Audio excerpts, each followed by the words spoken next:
தினேஷ் எப்படி இருக்கீங்க?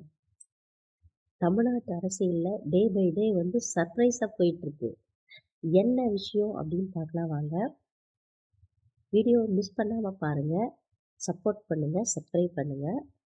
இன்னைக்கு வந்து பரபரப்பா இன்னைக்கு காலையிலேருந்து போயிட்டுருக்க விஷயம் என்னன்னா, ஓபிஎஸ் ஆதரவாளரான வைத்தியலிங்கம் அவர்கள் என்ன சொல்லியிருக்காருன்னா, தன்னுடைய பதவியை ராஜினாமா பண்ணிட்டேன். நான் என்னுடைய பதவியை ராஜினாமா பண்ணிட்டு டிஎம்கேவில் வந்து அவர் ஐக்கியமாகிவிட்டார். அதுதான் லேட்டஸ்ட் நியூஸு.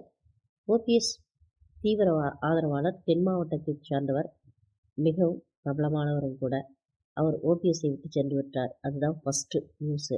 2வது நியூஸ் என்னன்னா, அமமுக கட்சித் தலைவர் டிடிவி தினகரன் அவர்கள் என்டிஏ கூட்டணிக்குள் வந்துவிட்டார். மத்திய அமைச்சர் பியூஷ் கோயல் முன் அவர் என்டிஏ கூட்டணியில் இணைந்து விட்டார். இதில் ரூமர் என்ன போயிட்டுருக்கு அப்படின்னா, இபிஎஸ் அவர்களும் டிடிவி அவர்களும் சேர்ந்து பிரச்சாரம் பண்ணுவார்களா? தேர்தல் பிரச்சாரம் அப்படின்னு ஒரு ட்ரையல் போயிட்டுருக்கு. அது அவங்களோட விருப்பம். அதுக்குள்ளலாம் நம்ம போக விரும்பல. ஆனா, இன்னைக்கு நடந்த விஷயங்கள் இதான். இன்னும் ட்வீட்ஸ் மேல ட்வீட்ஸ் இருக்குது.